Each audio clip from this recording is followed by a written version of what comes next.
It looks more homey at least, or workshoppy. Yeah, I'm calling from Vienna, so it's the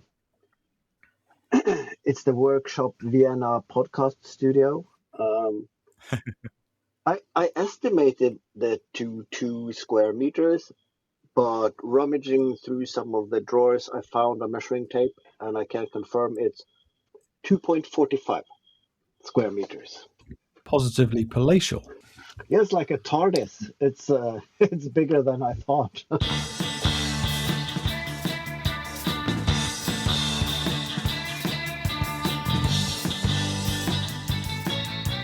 I mean, there are YouTubers operating in that kind of space, so that could be you. It could, and of course, this is the workshop of my father-in-law at his place in Vienna. Of course, they have a couple of sheds outside to decentralize some tools, but it is interesting just sitting here and looking because it kind of gives me a glimpse on how his mind operates. I think you can say a lot about a maker, how he's organized his shed or maker space. And yeah, this could work. I mean, everything that I have been looking for, once I found it, it makes perfect sense that it is where it is. So, yeah, now we're going to test if it works as a podcast studio. Well, I mean, you can tell a lot by a person of what tools they have and what seems to be frequently used and that sort of thing. So, yeah. So this might give you some revelations into your close, imminent family. And I also have a list of like things I know that I need that I don't already have. So yeah.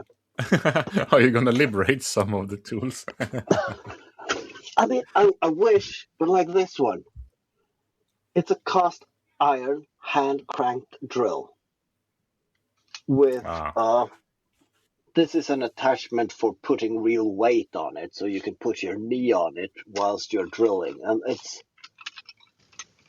it works, and the axle protrudes, so you can also mount a power drill to it and take the handle off. I mean, it's the best of two worlds, and the workshop is full of these, so might be a bit of that hoarder gene as well. I mean, if it works, it stays.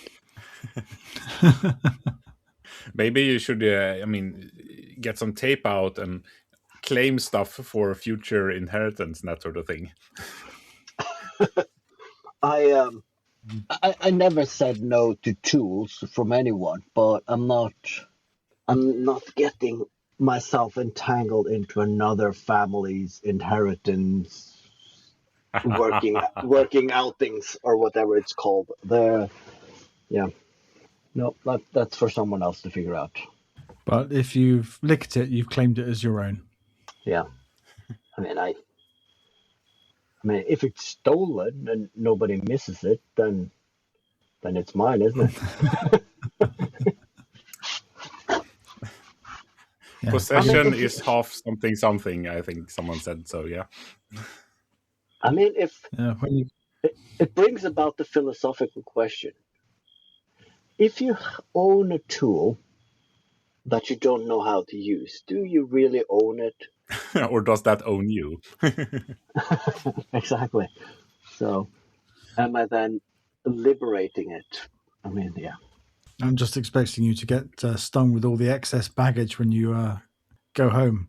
Oh, that's already spoken for. I'm going to fill my suitcase up with Euro crates. I need 6 of them.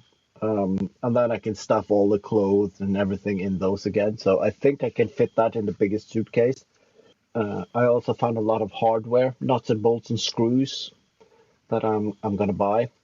Because it turns out the hardware stores in Austria, they are still where you can buy everything, like by the piece. So of course I have this wedding project that I'm making. So I found some hardware for that. So that's coming home with me. And then, of course, I've been looking into plywood vinyl after we saw a couple of videos here. Was it earlier today? Yeah. But I'm not sure that must have a more brand name because if you search anything vinyl, they just gives you records. So it has to have some other name, these colorful things that you put on plywood. It must have, and it looks quite thick as well, doesn't it? Because you can trim it with a router. So it's going to have. It's not just like your normal wrap vinyl or your sticky back vinyl. No, that's another kind of vinyl, but it is. I think it still is vinyl, but It's still a vinyl, but it must be a brand name. It must be a no, specific type. Yeah, because and it looks amazing, and I want to get some. I haven't got a project for it yet, but I'll find one.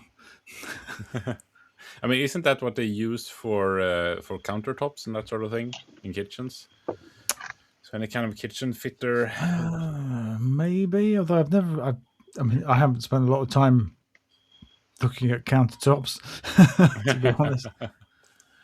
I'm pretty sure that it. And I mean, Yeah. like the melamine stuff that you get on bookcase and that sort of thing. I think it's the same thing. Over here, you just you just pick a style, and it turns up in 2.4 or 3.5 meter lengths of that style, and then you cut it down to size. Oh, yeah. But don't know. But something to research, and There's always something to research. if the listener has a vague idea of what we're talking about, we would love a brand name or at least a search term that we can start with. Can someone hear cicadas? Yeah, that's probably from here. Do you have that in that workshop as well? I do. The problem is it's a bit further south than back home, so it's starting to get dark outside. And of course, my workshop is the only bright light thing within a few hundred meters. So everything living that's drawn to light seems to come knocking on the door. So nice. I've been missing the birds that Glenn had in the background back in the days when his recording studio was too hot, so I had to have the door open. So yeah, some animal noises could be nice. So this is how it feels like to be Glenn, because it is hot as fuck outdoors. It was 36, 37 degrees today at most, I'm guessing, and it's there's a lot of animals wanting to get into the shade. So I didn't find anything repellent, but I found a lavender light. And my mother thought that lavender is a bit of a deterrent for some animals. So it's very cozy in this workshop. I have a lavender candle. I got a mojito drink. It's 36 degrees outside, so I'm rather lightly dressed for the occasion. So yeah, we'll see how it goes from here. It's very hot. Everything's very dry. You're liberating, libating yourself with mojito, and you've got a naked flame going. Nothing can go wrong here. No, definitely not. No. Do not watch the news.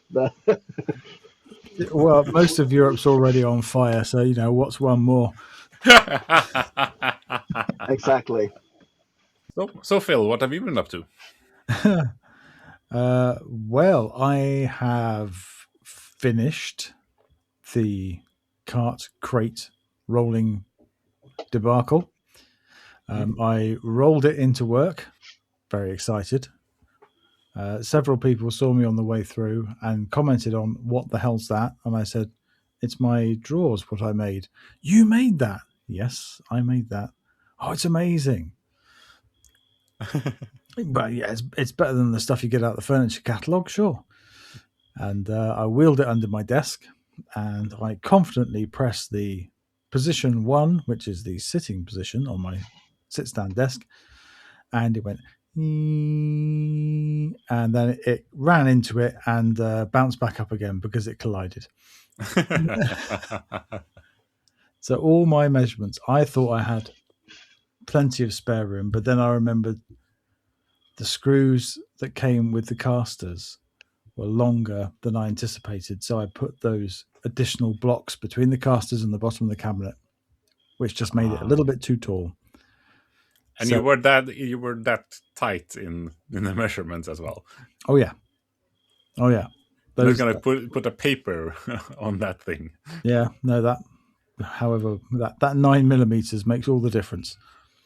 So I'm going to have to find myself some shorter screws, take those blocks out. I didn't glue them on. They're just clear drilled straight through. So I can just unscrew those, take the blocks away, put shorter screws in, and everything will be hunky-dory. But no, it's full of stuff. It works fantastically. I have all the things I need immediately to my right-hand side under the desk as it was before. Very happy. That's good.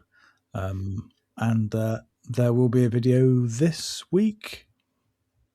Everything's on the timeline. I just need to do some trimming and a bit of voiceover and stick it all together and make thumbnails and, all the things. All the things. All the things. All the details. And then it'll be published and it'll get 1 billion views or 25, 30. Somewhere in between that. Probably. Somewhere in between there. I'll be happy with that. But no, I'm very happy with it. Yep. I mean, that's the important part. Yep. It works exactly as intended. So, the video, if people watch it, fantastic. But the main thing is I have a set of drawers under my desk, which I'm very happy with and actually function very well. And yes, I can confirm you can get 11 mechanical keyboards in a Euro crate.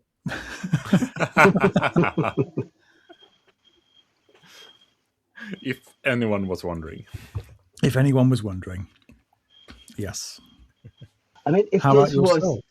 Go on. No, I was just having a flashback to if this was 1998, we would have a very 1990s web page for what you can stuff into a Euro crate. And at that point, Eurocrates.com would have been available, so we would own that. I mean, we would probably have sold it for millions, but at some point. Yeah. Well, I'm just thinking, in the big orange Euro crate, I have got a load of old software compact discs. So those fit pretty much 3 across on the side. And so heaven knows how many you could actually get lengthways. I'd say probably at least 50, maybe 80. Yeah, but we need some kind of standard measurement stuff here that's different sizes, not just scaling banana, which is one of the standard. But I think, for measuring volume of, for instance, crates, this is 10 screws. This is 2 angle grinders. This is 5 welders. Something that's roughly a maker thing to have in a drawer. How many can it fit? Yeah. What are those standard measurements things? I'm more interested in, if this were the half pint, I would go on to all the patent pages to search up the patent for the original Eurocrate to figure out who actually designed it. Because most likely that guy is still alive. And the question is, what was your first reference? Why are they the sizes that they are? And it's probably something obscure. Well, his old lady probably collected some special kind of Tupperware or something, and it kind of got out of hand, so he needed some storage solution for that. So that became the basis for the first Eurocrate. And then, of course, the second one is twice that, so you can fit 2 of the first one in. But the original measurements probably something very obscure. Has it something to do with the Euro palette? Putting a Maybe, but number of... why is a Euro palette the size of a Euro palette? What is the size of a Euro to palette? fit on a train, I think. Oh, okay. It's something to do with that you can actually stack a number of them in, or some kind of shipping container, something that it's but then the question is, optimizing size. why is a shipping container the size that it is? And why is a train that size to match a shipping container? And then you have the different kind of railway. At some point, all trains are not equal, no. No, but there should be. That's how big the ship is. Yeah, but I mean, if you start to, this is like when you're at myheritage.com and you're trying to find the common ancestor. At some point, there is a singularity. It's the big bang of units, and it is one thing. Someone needed something very specific, and it's probably very odd, and that just became the de facto standard for everything ever since. So you mean that we are scaling this up to a specific point in time, the width of the Panama Canal that dictated how big a ship could be, that dictated how many shipping containers you wanted to stack on the deck, and that all the way down to the little parts bin you have in your workshop. It all stems from 1796. And Kaiser Wilhelm wanted to transport 12 lobsters. Yeah, and so the first Euro crate was someone created. Was probably, I mean, in the olden days, they dug canals and they made mountain passes by expending humans, basically. So when people were digging and they died, they just threw them into the ditch and they became a part of the foundation. So at some point, someone said, that'll do. And that was the unit of measurement that, all right, we can fit this size ship in here, which will be 10 railway carriages. So we need some boxes to put on the railway carriages. Ta-da! We now have containers. And then it's probably a German, Franz Josef or something, like made a Euro crate because they needed stolen bananas from Africa to be, I don't know if they have bananas in Africa. I'm just assuming here, but it's probably a correlation.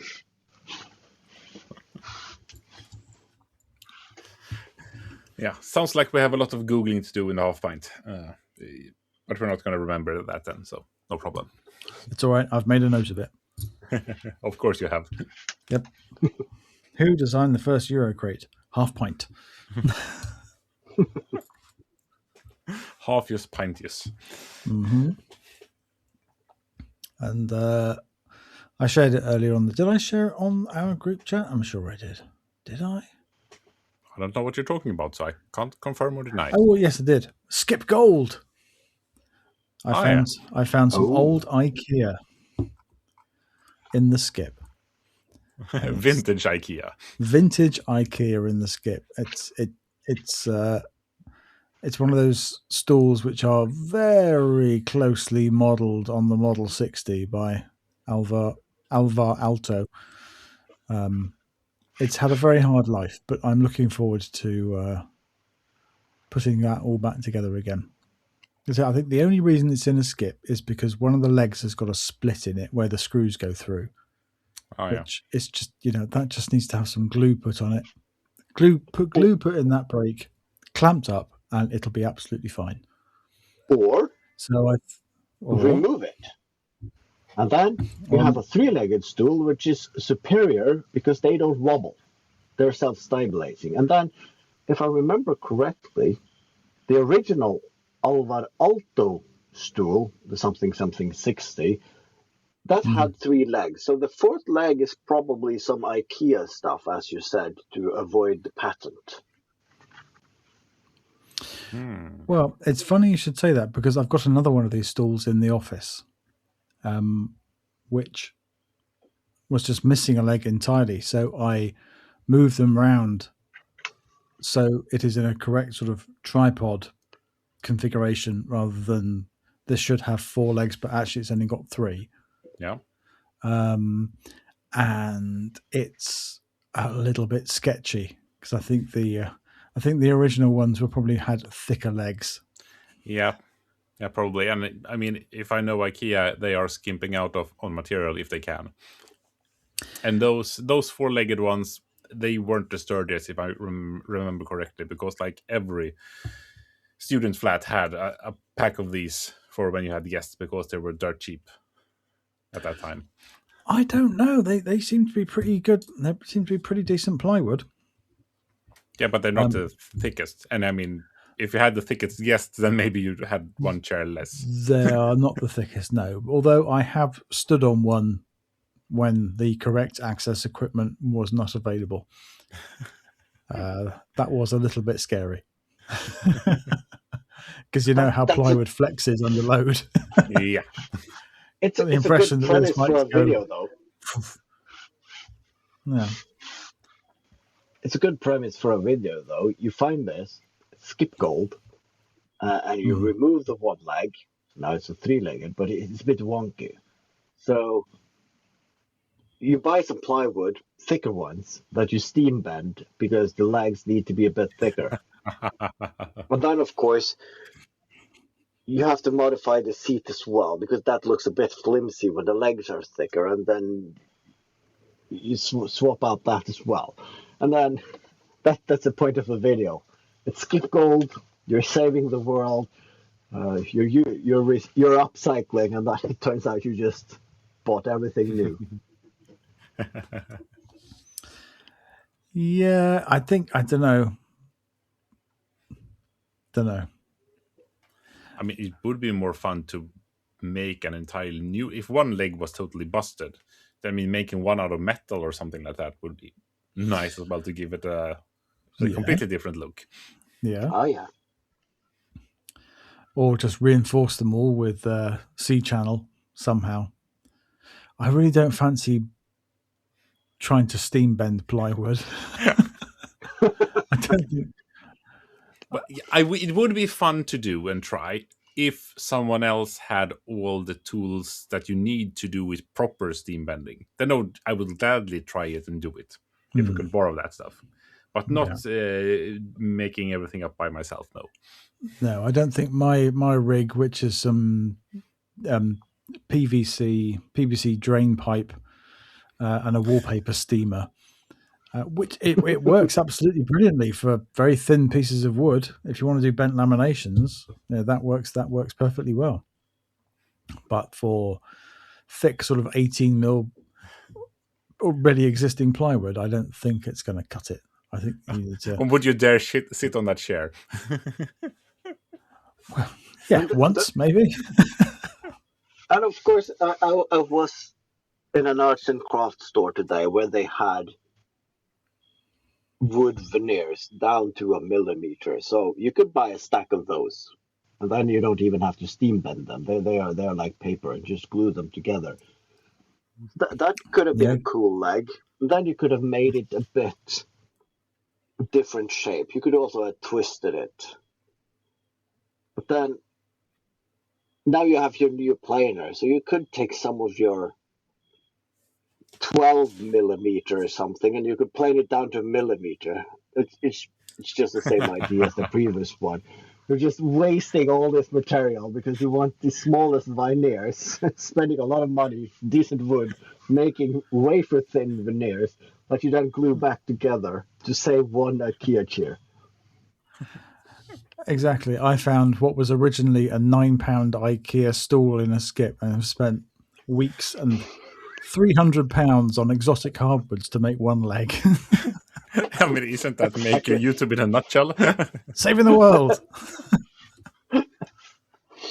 But not any money. But that brings me to a question, though, that I would like to pick your brains on.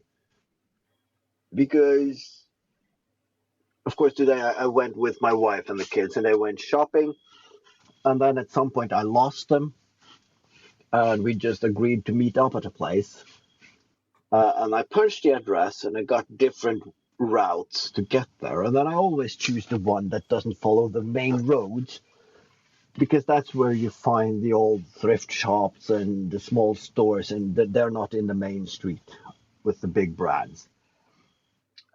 And I did stumble over something today that made me think, and I'm not sure if this summary works outside of Vienna, but a vintage shop that's basically just flower dresses. And antiques, it's cutlery and drinkware. That's all that they have. So that got me thinking, what's the good stuff called? The good hardware, the tools, the brass stuff that we all want. I mean, it's not the skip. Surely there is a store for it, but it's not what anyone would call antiques, and it's not vintage. But it is maker gold. But what are those stores called? I don't know if they exist anymore. I mean, they might do in some places. No, I'm talking absolute bollocks. I know where there is one. In the town, not the town that I originally grew up in, because that was a very, very long time ago.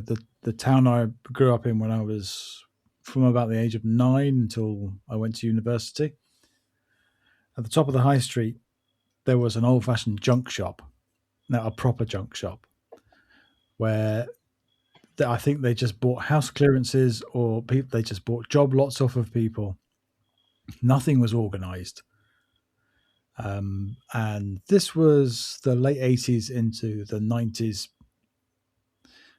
where rents in small market towns in Wales were probably very, very cheap because the town had yet to be gentrified. So it was a huge Victorian house which had a shop on the down. It was originally it was a house above, 3-story building, a shop front, and a store on the street, and then 2 floors up, and then this huge yard out the back with various sheds, and it was all just packed with crap. Nothing was priced, nothing was organized. You just went in, you had a rummage, you took it to the counter at the front, and he said, how much? And a price was agreed on mutually. And they had all kinds of stuff, you name it. They had tools, they had records, they had old cameras, they had bits of jewelry, they had bits of old car. That was fantastic. That sounds wonderful. That does sound wonderful. But then the town became gentrified and they closed down, and it's now some fancy chain shop. Yeah. Whatever. And there used to be one in another town which was a little bit further away. But there is still one near where I live. I've never been there. I've only driven past it once when I got lost. And it's called Whatnot. Because what you sell, whatnot. And it looks to be a similar sort of thing, but I've never been in, so I couldn't possibly say. I will go in one day. That's the problem, though, isn't it? Or maybe it's an opportunity. Because now you see all these, the 70s has been back again. And people are now yearning for the 90s and simpler times. So at some point, there will be enough hipsters or equivalent that wants to go into a store and get a paper receipt on those pads where you have the blue backing paper. So you write the receipt, and then you got 3x. You have to tear that off. One is for the client, one is for the accountant, and one is for the till. So maybe we got a renaissance going on. Hopefully, sooner the better. But of course, the prices, as anything hipster, it's going to be extremely expensive because it's for the feel. Bring back the junk shop. Yeah. When I was a kid, having a junkyard was my dream growing up. I even had, I was location spotting for, this could be a good place to have a junkyard. But then I realized I didn't want to work on cars, so it kind of fell off that. But kind of a junkyard without car theme, I guess. Well, I suppose the next sort of logical step from that would be something like an architectural salvage yard, where you can go and buy all your brass doorknobs and doors and Victorian conservatories that have been carefully taken apart and all labelled up. So it's a bit like a junk shop, but it's just a lot more expensive. Yeah. Now, I don't know this, so this is just me guessing, but there is a store in Oslo. On the west side, the most priciest part of town, there is a building, and the entire first floor is just a leather shop. And it's what you just described. It's leather everywhere. And the owner knows where everything is, but nothing is organized, nothing.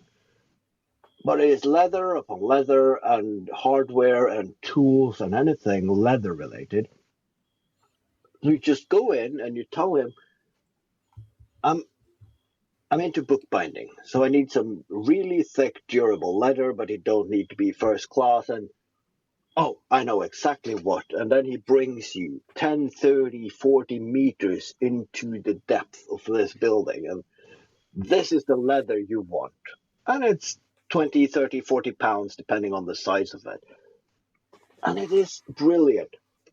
And I'm just assuming that he has probably worked in his father's store.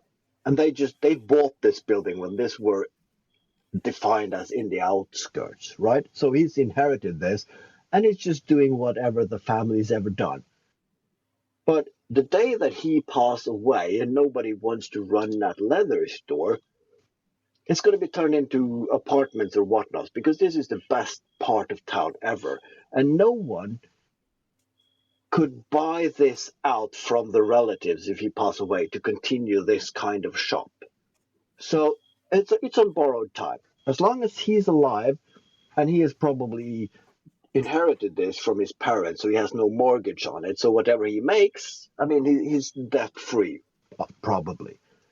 But once he passes away, some relatives is going to have a frenzy on the building, and that's going to be it. You're never going to see a store like that in Norway ever again,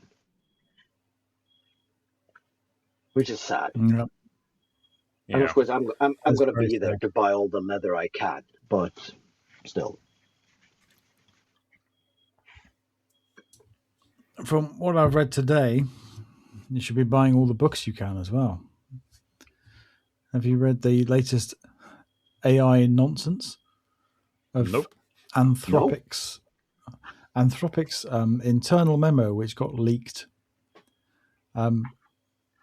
Basically, they are going around and they're buying up as many books as they can possibly get their hands on, including some very rare and very valuable books, all written before 2022, but going way back until the beginning of books,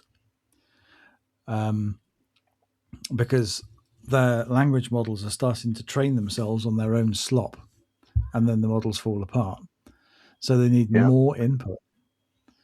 And they're buying up all these books, and then they're doing what they're calling destructive scanning, in so much that a machine rips the pages from the spine, scans everything, and then shreds it. So they want to get rid of all books, and so all of knowledge is available to buy back from them. Surely they only need the one book. They don't need to scan 30,000 of one book, because the Odyssey, there is a lot of books. But I did see someone who said you still need books to do research, because a book has gone through an editorial process and it's been vetted and the sources have been checked. And of course, if you're doing any kind of research, just 10 years back, the best place to go is in a book. You can't trust on AI to to summarize something or that someone else has written, if you really need proof, you need to go to the books. So books are very much still relevant. But yeah, if someone starts to buy them up and just shredding them to make them a scarcity so that you're now forced to use the AI slot models, then yeah, I mean, I was going to say we are screwed, but you might be screwed. I'm married to someone working in the publishing industry, so we have all the books. If they want to burn the books, we have it. It's somewhere in the cellar or the attic. Name it, we have it. I mean, they could frame it more like they're saving all the knowledge and that sort of thing, rescuing it then for the future and that sort of thing. Because books are, people are not using books the same, yada yada. But come on, we know what they're doing. yes, but I mean this is all about how you're framing it. So it's about how it's all marketed, yeah. But yeah. When the internal memo quite clearly states we don't want anybody to know we're doing this, their intentions aren't good. It's not philanthropic, is it? No, when did it become a fad to be a Bond villain? Officially, yeah. I mean, closeted Bond villains. I mean, that's always been around, but more or less bragging about it and actively being a Bond villain, so to say. They're just wandering around amongst us now, just being evil, aren't they? Yeah. Because they can. It's a fun anecdote, though, because when I worked for the Directorate of Cultural Heritage, one guy that we knew called us up and said that my storage, where I have my boat and all my boat parts and whatnot, the owner is kicking me out, so I need to move. And I have a lot of books that he bought from an old maritime school that just closed doors. So they just gave him all the books in their library, and he just take everything, and he just stored it in a barn. So he called us and he said, well, you're into culture and books and whatnot. I don't have the room, but I have a lot of books. Do you want to go through it? And of course we said, sure. So me and two colleagues, we went there, and it was a big barn filled with books and boat parts and everything. Of course, he was taking the boat parts and everything. But we went through all the books, and we'll take the lot. And then we brought it to the office, and we started very coarsely sorting through it. And then we have our own, what do you call it, archive departments where people are officially trained in archiving anything paper-based, basically, and knowledge. We talked about this in the episode with the Jedi Librarian. So, of course, we had some of them coming over, and then they started cataloging all the books that came in. And then after a couple of days, the section manager came to us and, you have some rare books here. There is one book that it's not even registered anywhere in any library. So this might be the only remaining book in the world on this subject by this author. So and we took my trailer and my car and just went to this barn and just handed them over.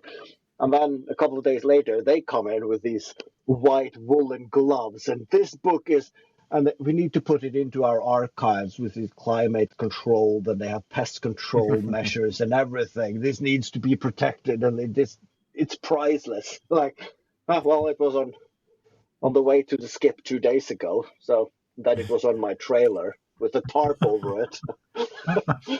It's just been living in a barn for a decade. Yeah. And then one of the books that wasn't all that rare was, of course, this was from a maritime school's library, so a lot of it was maritime history, but also some medical books. And there was one on STDs that you might encounter as a seafarer. in the olden days, with not as much pictures, but hand painted sketches and whatnot. And that book, it I think someone cited from that book at the Christmas party, because that was a party piece going around on all the office parties and whatnot. So yeah, that was a gem. It's good Beautiful. to know what to look for. Yeah, but obviously, give it a year, you'll probably find it in some AI slop nonsense generating machine. So Yeah. I bought back a book which I thought I'd never see again, because when I moved from Wales, I had to get rid of so many books because I had many, many, many, many, many books. But one of the boxes, which was definitely not for the charity shop, somehow got sent to the charity shop. Oh, Um, and then one day I was randomly in a charity shop and I found the book which had been donated, one of them. ooh. And I knew it was because I recognized the spine because it had like an old library tag on it. I thought that looks very familiar. And I opened it up, and the ex libris tag in the front of the book and the inscription that had been written in there. So like, this is my fucking book. nice. So I had to buy that back. Unfortunately, it was not the signed, numbered, and slipcase subterranean press edition of one of my favorite books of all time called Only Forward by Michael Marshall Smith. That was in that box as well. And I assume some enterprising person looked at this signed, numbered, slipcased edition of this book and thought, this is probably worth some money. That unfortunately was not in the same shop.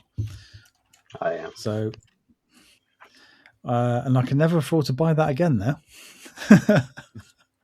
I struggle with throwing books away. I always bring them to the recycling part of the recycling plant, where where people can go and basically take the books for free.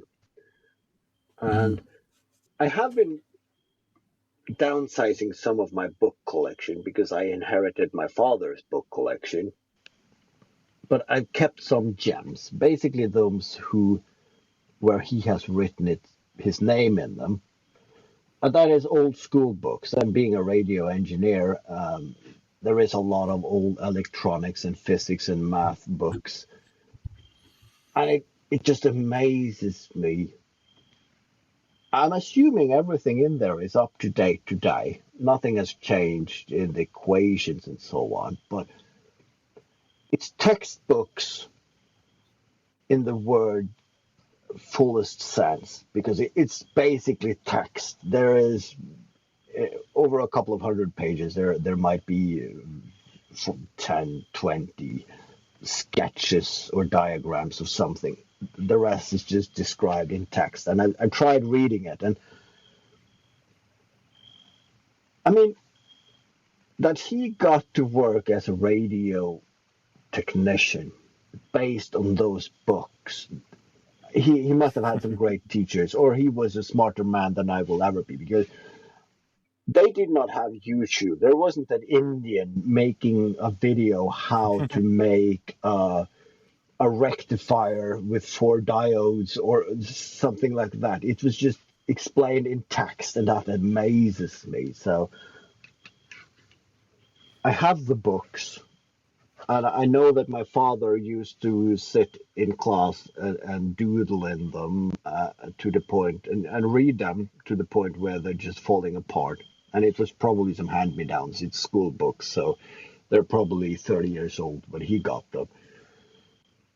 But yeah, the world has moved forward, luckily. But still, I'm hanging on to those books until my kids are gonna figure out what to do with them.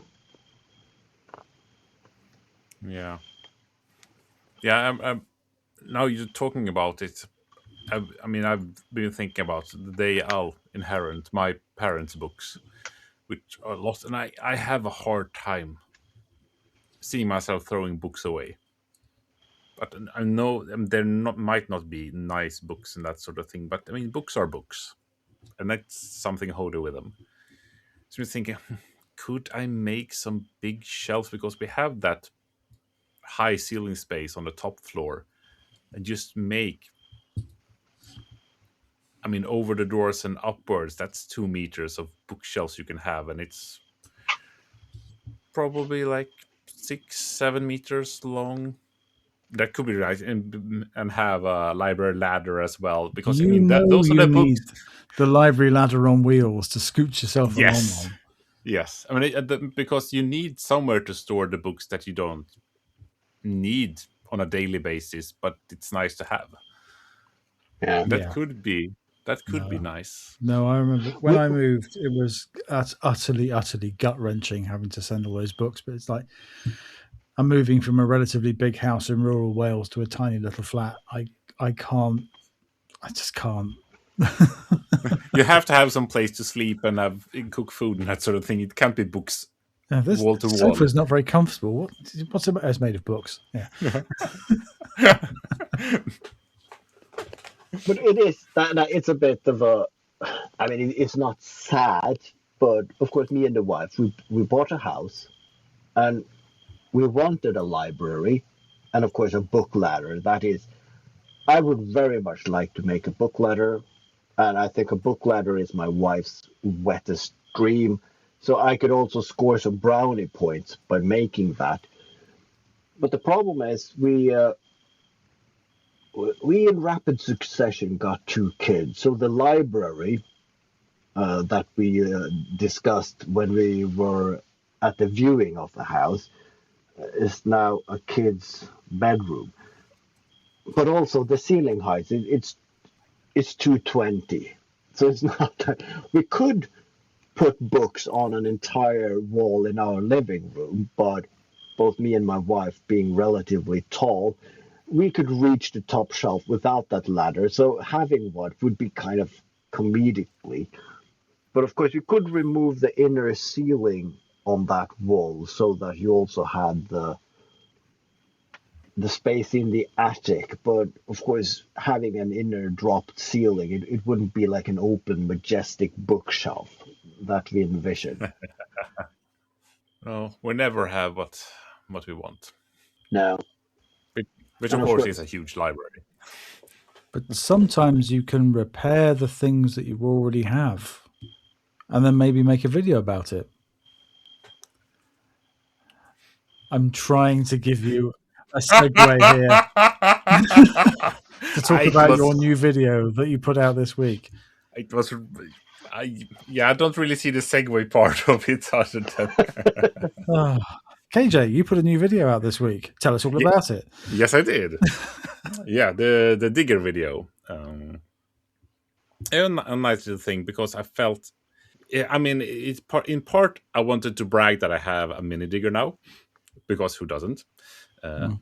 I want to brag with the tools they have, and also, I mean, I know that digger content works because me myself, I've been watching quite a lot of it, and also, I mean, it's nice uh, to show how to fix stuff, and I didn't have a clue how to, or I had to do some research to figure out how to adjust the hydraulic pressure, for instance, because that wasn't really straightforward in the manual.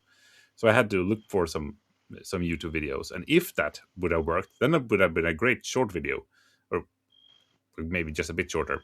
But now it turned out it didn't work. But just showing where the adjustment is on it, it felt something to show the world. Um, so just a nice, quick little thing. Um, and it was, I mean, it's fun. I got some YouTube acquaintances who more or less says, "Oh, Ripper brother," because he also had one apparently. So now we're talking about, how are you going to winter store yours? Well, I haven't thought about that. No, me neither. This is going to be interesting. That sort of thing. But yeah, it was good to have out. Nice. You could bring it inside, and then instead of, I mean, you have the ceiling room that you have, and you have a relatively large Christmas tree. So instead of having a Christmas foot, you could just have it suspended from the bucket. Now that you don't have a drooping cylinder anymore. Yeah, getting it to the top floor might be rough, but yeah, I'll consider it. I'll watch that video. I want you to trash your house just for this one video. Driving a digger through your own home. That could be interesting, yes. Yeah, it could be like the Killdozer Part 2. But just with your own stuff in your own Just home. with your own stuff, you know. No one's wronged you. You're just trashing your own stuff.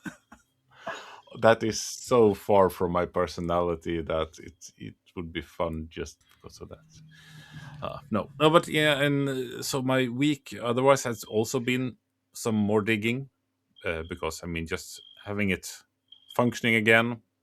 I just set out on fixing the parking space. That was shown in the video, and then I dug out the what's going to be a flower bed as well.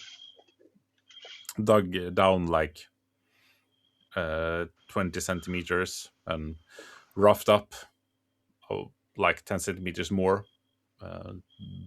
Dug a ditch, which was, I mean, it's all fun and good, but I couldn't really use the digger to transport it, so I had to fill wheelbarrows. And that's, I mean, you use the digger and 2 scoops and then a wheelbarrow is full.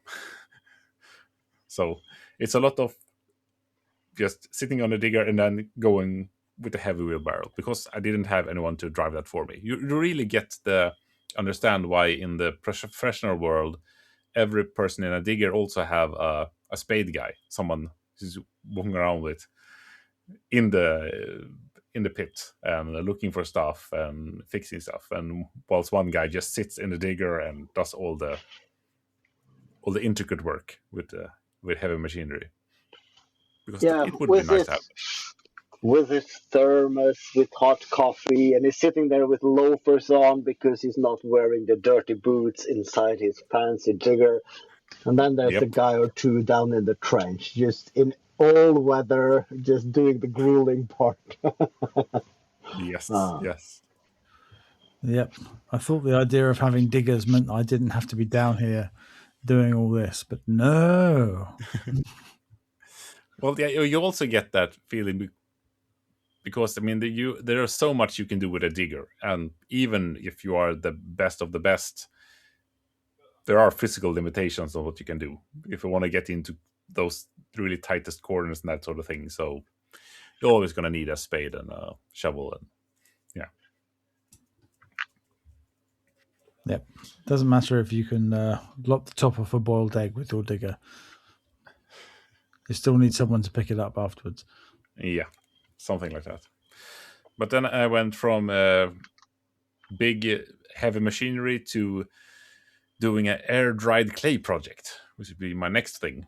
That, if I follow my deadlines, will be published before this episode that you are listening to now, dear listener, because it's another challenge thing.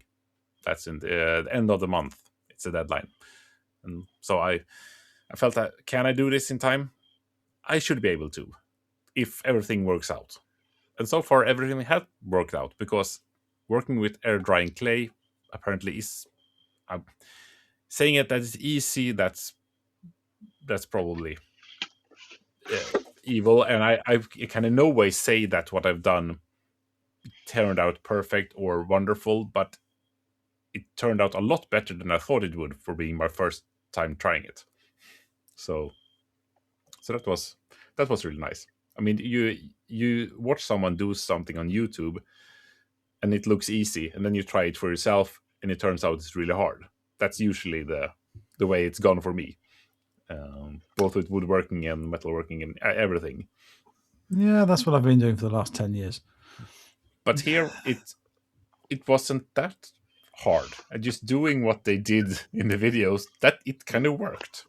So that was nice. Good So stuff. what did you learn?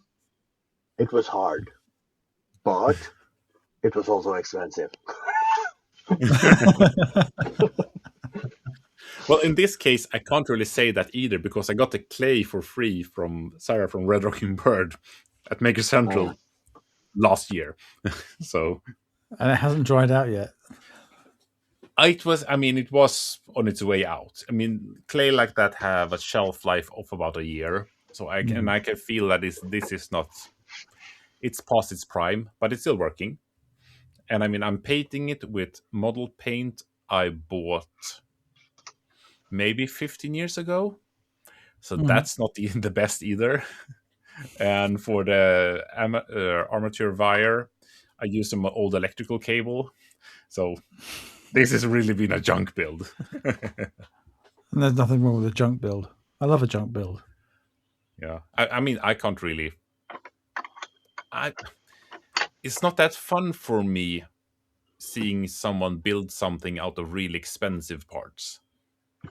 I just get anxious about that. Oh yeah, you spend £1,000 on something to make something.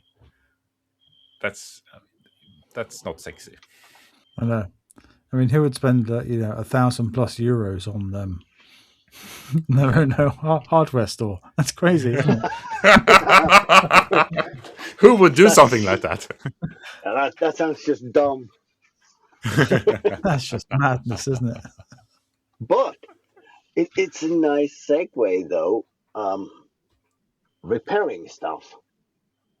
So, if you want to know what I have repaired today, or maybe not today, but yeah, you need to head on over to the half pint because this is a doozy. You mean they have to wait a couple of days? Yes. 2 days. Not theoretical days, but yeah. No, it's not 2 days. Actual days. No. It's like 4 days. I mean, we are kind of mean with our listeners. I mean, other podcasts have after shows that you have to pay them money to get, but we force people to pay in time instead. That we don't get anything for. Are we mean? Are we the evil ones? No, we're not evil. It's just that nothing is ever free, right? So, yeah. I mean, they could be paying with money, or they could be the product that we all are of social media with selling their information for ads, but we don't do that. So we make them pay with time. And I think that's the lesser evil of all the options. So we're the good guys.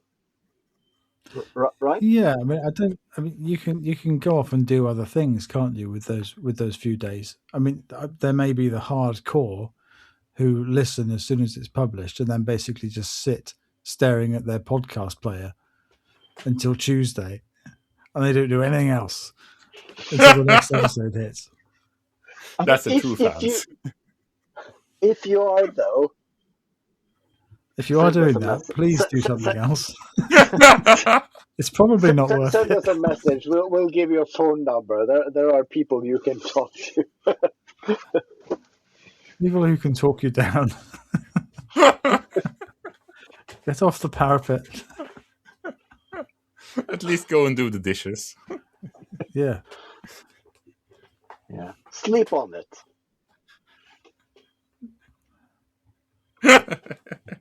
Stop looking at those flowers. No one's going to creep up behind you.